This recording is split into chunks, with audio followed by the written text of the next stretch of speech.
দেশের যোগাযোগ ব্যবস্থায় অনন্য মাত্রা যোগ করেছে ঢাকা মাওয়া এক্সপ্রেসওয়ে। দক্ষিণাঞ্চলের সাথে ঢাকার যোগাযোগে আগের থেকে যেমন কমেছে সময়, একই সাথে ভোগান্তিও। তবে দেশের প্রথমেই এক্সপ্রেসওয়ে যোগাযোগে নতুন মাত্রা যোগ করলেও দিন দিন দুর্ঘটনা প্রবণ হয়ে ওঠায় যাত্রীদের মাথায় চিন্তার ভাঁজ ফেলছে। ২৭ ডিসেম্বর শুক্রবার ঢাকা মাওয়া এক্সপ্রেসওয়ে ধলেশ্বরী টোল প্লাজায় দাঁড়িয়ে থাকা প্রাইভেট কার, মাইক্রোবাস ও মোটরসাইকেলকে প্রবল গতিতে ধাক্কা মেরে নিয়ে যায় একটি যাত্রীবাহী বাস।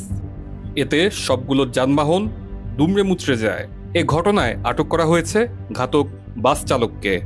টোল প্লাজার সিসিটিভিতে দুর্ঘটনার ভিডিওটি ধরা পড়েছে। ভিডিওটি সামাজিক যোগাযোগ মাধ্যমে ছড়িয়ে পড়ার পর দেখা গিয়েছে আলোচনা সমালোচনা। অনেকে বলছেন ঘটনাটি রহস্যজনক। বিষয়টি আইন শৃঙ্খলা রক্ষাকারী বাহিনী সহ সংশ্লিষ্টদের গভীরভাবে খতিয়ে দেখার অনুরোধ করেন। তবে এই ঘটনাই শেষ নয়। গত ২২ ডিসেম্বর মুন্সিগঞ্জের শ্রীনগরে আলাদা ৬টি স্থানে ১৩টি যানবাহনে দুর্ঘটনায় একজন নিহত ও ২১ জন আহত হন। ৫টি দুর্ঘটনায় ঘটে ঘন কুয়াশার কারণে।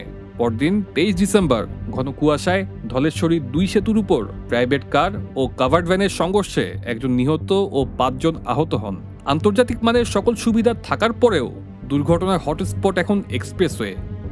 কিন্তু কেন ঘটছে এত দুর্ঘটনা? এক্সপ্রেসওয়ে ব্যবহার করা বিভিন্ন বাহনের চালকরা বলছেন এখানে সর্বোচ্চ গতিবেগ ৮০ হলেও গাড়ি চালানো হয় ১০০-র উপরে। যাত্রীরা বলছেন গাড়িগুলো প্রতিযোগিতা করে কে কার আগে যাবে। ফায়ার সার্ভিস বলছে বেপরোয়া গতির কারণেই এত দুর্ঘটনা ঘটছে। যেহেতু এখন কুয়াশা পড়ছে, তাই গতি কমানো না গেলে দুর্ঘটনার আশঙ্কা আরও বাড়বে। তবে যাত্রী ও এলাকাবাসীর অভিযোগ, পুলিশ ও পরিবহন সংশ্লিষ্টদের অবহেলায় বাড়ছে দুর্ঘটনা। অন্যদিকে পুলিশ বলছে যানবাহনগুলো ট্রাফিক আইন না মানার কারণেই দুর্ঘটনা হচ্ছে। আর সড়ক ও জনপথ বিভাগ চেষ্টা করছে প্রযুক্তির ব্যবহারে ইন্টেলিজেন্ট ট্রান্সপোর্ট সিস্টেম ITS এর আওতায় ক্যামেরার মাধ্যমে পুরো এক্সপ্রেসওয়ে মনিটরিং করে দুর্ঘটনা কমিয়ে আনার প্রচেষ্টা। তবে সব ছাপিয়ে একটি দুর্ঘটনা মানে শুধুমাত্র ব্যক্তির ক্ষতি নয়, শেষ করে দেয় পুরো পরিবারকে। আর এ ক্ষত বয়ে বেড়াতে হয় আজীবন। তাই সড়কে নিয়ম মেনে চলার মাধ্যমে রোধ করতে হবে সড়ক দুর্ঘটনা।